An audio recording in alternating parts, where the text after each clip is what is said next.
Assalamualaikum warahmatullahi wabarakatuh. Perkenalkan, nama saya Yuniar Azhara dari Universitas Aisyah Yogyakarta, Program Studi Ilmu Komunikasi. Kali ini saya akan menjelaskan mengenai hakikat ibadah. Sebelumnya, tentunya kita harus mengetahui apa itu ibadah. Ibadah berasal dari bahasa Arab, yaitu ibadatan, yang bisa diartikan taat, tunduk, patuh, hina, dan pengabdian. Secara istilah, ibadah adalah sebutan yang mencakup seluruh apa yang dicintai dan diridhoi Allah Subhanahu wa Ta'ala, baik berupa ucapan atau perbuatan yang zahir maupun yang batin. Menurut Ibnu Taimiyah, seseorang belum dikatakan beribadah kepada Allah kecuali bila ia mencintai Allah Subhanahu wa Ta'ala melebihi dari cintanya kepada selain Allah Subhanahu wa Ta'ala. Ia menempatkan cinta kepada Allah di atas segala-galanya karena dia menyadari bahwa Allah lah yang menciptakan alam semesta dan seluruh isinya, serta Allah yang mengelola dan memelihara semua itu. Nah, dapat disimpulkan bahwa ibadah adalah mendekatkan diri kepada Allah Subhanahu wa Ta'ala dengan melaksanakan segala perintahnya dan menjauhi segala larangannya, serta mengamalkan apa saja yang diperkenankan olehnya, menurut Himpunan Putusan Majelis Tarjih 278.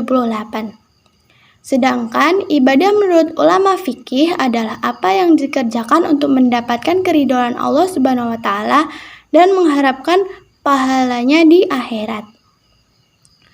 Berikutnya yaitu terdapat hakikat ibadah itu sendiri. Hakikat ibadah tercermin dalam masalah pokok. Yang pertama yaitu mengokohkan konsep penghambaan kepada Allah di dalam diri, yakni mengokohkan perasaan bahwa ada hamba yang beribadah dan ada Tuhan yang disembah. Yang kedua yaitu menghadapkan diri kepada Allah dengan seluruh gerak hati, gerak anggota badan, dan gerak kehidupan. Yusuf Qaradawi mengemukakan bahwa ibadah merupakan kewajiban dari apa yang disyariatkan Allah Subhanahu wa Ta'ala, yang disampaikan oleh para rasulnya dalam bentuk perintah dan larangan. Kewajiban itu muncul dari lubuk hati orang yang mencintai Allah Subhanahu wa Ta'ala.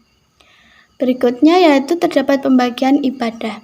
Ibadah terbagi ke dalam dua bagian, yaitu ibadah mahdoh atau ibadah khusus dan ibadah ghairu mahdoh atau ibadah umum.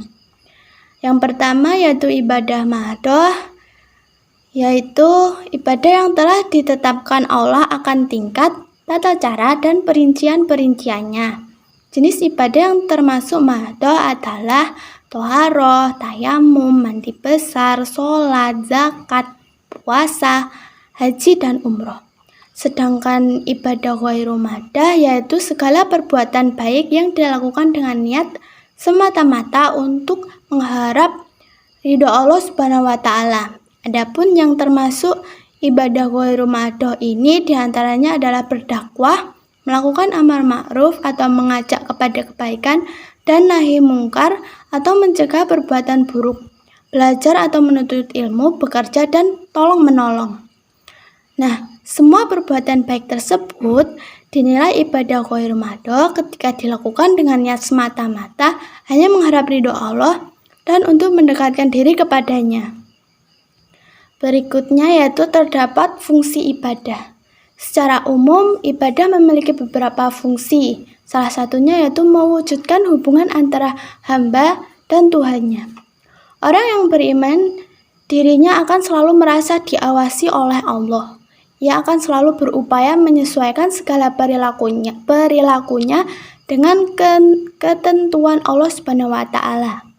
Dengan sikap itu, seseorang muslim tidak akan melupakan kewajibannya untuk beribadah pada pertolongan Allah Subhanahu wa Ta'ala. Nah, tentunya fungsi ibadah ini memberi dampak positif bagi yang menjalankan ibadah tersebut. Kemudian terdapat prinsip ibadah. Prinsip ibadah yaitu yang pertama hanya menyembah kepada Allah Subhanahu wa Ta'ala. Yang kedua yaitu tanpa perantara. Tanpa perantara di sini yang dimaksud yaitu seorang yang hendak beribadah kepada Allah harus meyakini bahwa Allah itu dekat, sehingga tidak perlu perantara siapapun. Yang ketiga yaitu harus ikhlas. Dalam beribadah, motifnya murni hanya mengharapkan ridho Allah Subhanahu wa Ta'ala. Yang keempat yaitu harus sesuai dengan tuntutan atau cara yang telah disyariatkan Allah melalui Al-Quran dan Sunnah, bukan beribadah dengan cara yang dibuat oleh manusia. Yang kelima yaitu seimbang antara unsur jasmani dengan rohani. Yang terakhir yaitu prinsip ibadah yang keenam, mudah dan meringankan. Setiap ibadah yang disyariatkan oleh Allah sudah pasti sesuai dengan kemampuan hambanya. Itu tadi penjelasan saya mengenai ibadah, mengenai hakikat ibadah. Kurang lebihnya saya mohon maaf. Wassalamualaikum warahmatullahi wabarakatuh.